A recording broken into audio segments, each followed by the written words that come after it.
Good afternoon, my Real News Midday TV family. Welcome back to the channel for another news update. And in the news this afternoon, Jamaica deploying fresh troops to Haiti. A 21-member CARICOM Joint Task Force Haiti relief team comprising members of Jamaica's security forces will be deployed to Haiti to support the multinational security support mission there, the Jamaica Defense Force has announced. The relief team includes 18 JDF members and 3 members of the Jamaica Constabulary Force and will continue the work started by the CJTFH Advanced Team that was deployed to Haiti in September 2024. The JDF said that the initial advanced team is returning home following the successful completion of its deployment to Haiti as part of the MSS. The returning team, led by Colonel Kevron Henry, was deployed to assist in the establishment of the MSS headquarters and lay the foundation for follow-on forces operating in one of the most volatile security environments in the region. According to the JDF, throughout its deployment, the Jamaican contingent played a strategic and operational role in supporting the MSS mandate.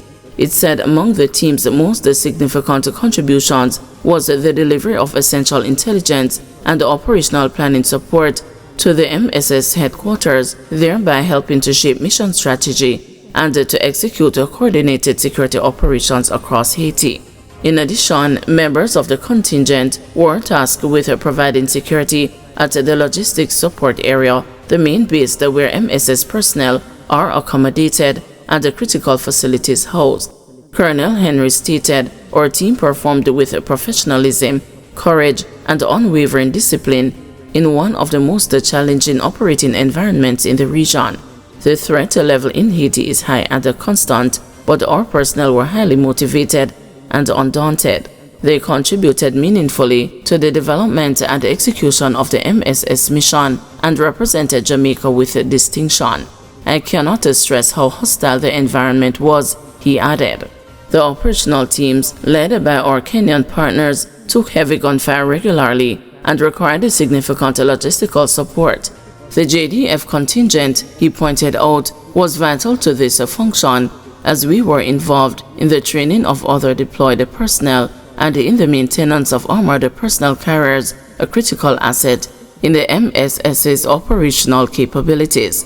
Henry also noted that the contingent included a legal officer who played an integral role in developing the legal framework to guide the MSS mission and providing compliance oversight and accountability policies for the personnel operating in Haiti. The JDF said the rotation of personnel reflects Jamaica's long-term commitment to the MSS mission. Consumer confidence up, business confidence down. Consumer confidence in the economy rose by 5 percentage points in the first quarter of this year, despite concerns that the economy registered low growth over the last 2 quarters of 2024. On the other hand, there was an 11% decline in business confidence. That's according to the latest quarterly business and consumer confidence survey released on Tuesday by Head of Market Research Services Don Anderson at a meeting of the Jamaica Chamber of Commerce. The survey covered the period January to March, but Mr. Anderson cautioned that the increase was fueled by consumers in resort areas which have seen an explosion of hotel construction. He observed that these consumers are more confident in their financial prospects than people living in the corporate area. He said consumers are also confident of their job prospects with potential growth in the business sector. 57% of business operators surveyed are bracing for a dip in profits. Mr. Anderson also confirmed that Jamaica continues to experience a decline in remittance inflows. Many Jamaicans rely on remittances to supplement their income, but according to the pollster, inflows have been steadily declining since the onset of the COVID-19 pandemic. We have good news and we have not so good news in this particular quarter, but we'll start with the good news.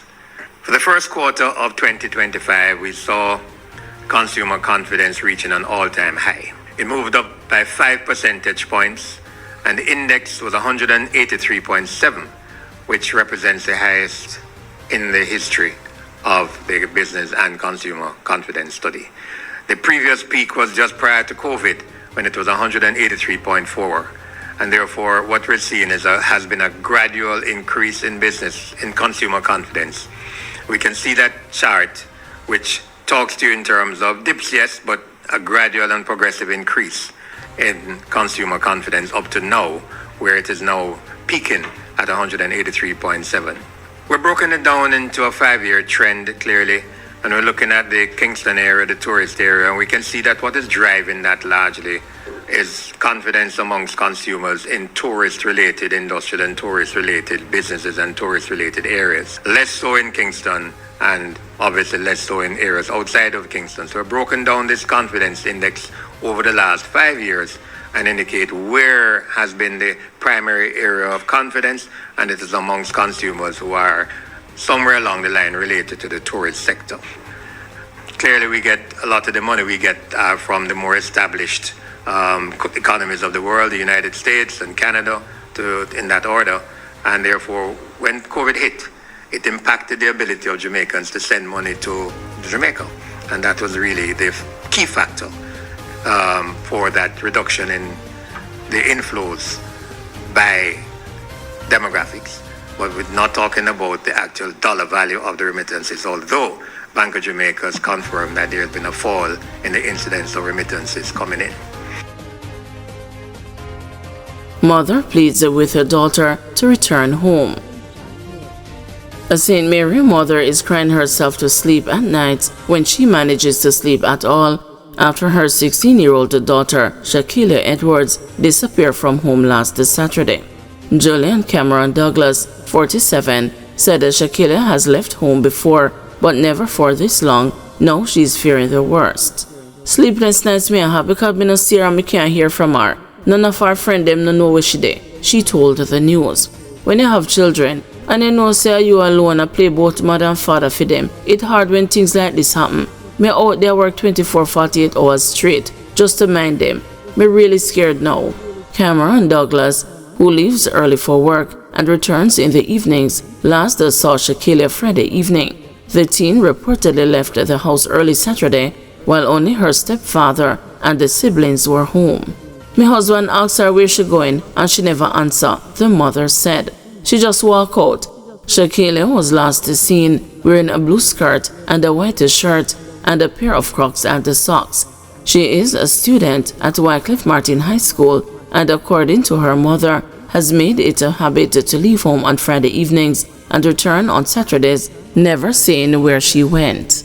She's been doing it frequently as of late, but it's the first time she gone so long, and me can't hear nothing from her at all, said Cameron Douglas. Although the teen's behavior has been worrying, she said she would not label her daughter as a problem child. The concerned mother said the family filed a missing person report at the Gale police station and have been walking the streets, calling friends, and even reaching out to the child's father in Portland in search of answers. So far, there's been no word. We take picture of my phone and carry it go station. Tomorrow, I plan to print some more and drop them off in Port Maria and Oracabessa. We just hope somebody see her, said Cameron Douglas. She is pleading with her daughter to come home. Please me I beg you, in God's name, just come home and just let me feel right. All of us are worried about you. Your friends at school, everybody is worried about you, said the distraught mother. Remember next week Tuesday your birthday and me tell us I buy a present from February for you. Please, if you really love your mother, just come home. Guys, thank you for watching. See you this evening at 6 p.m. for another news update.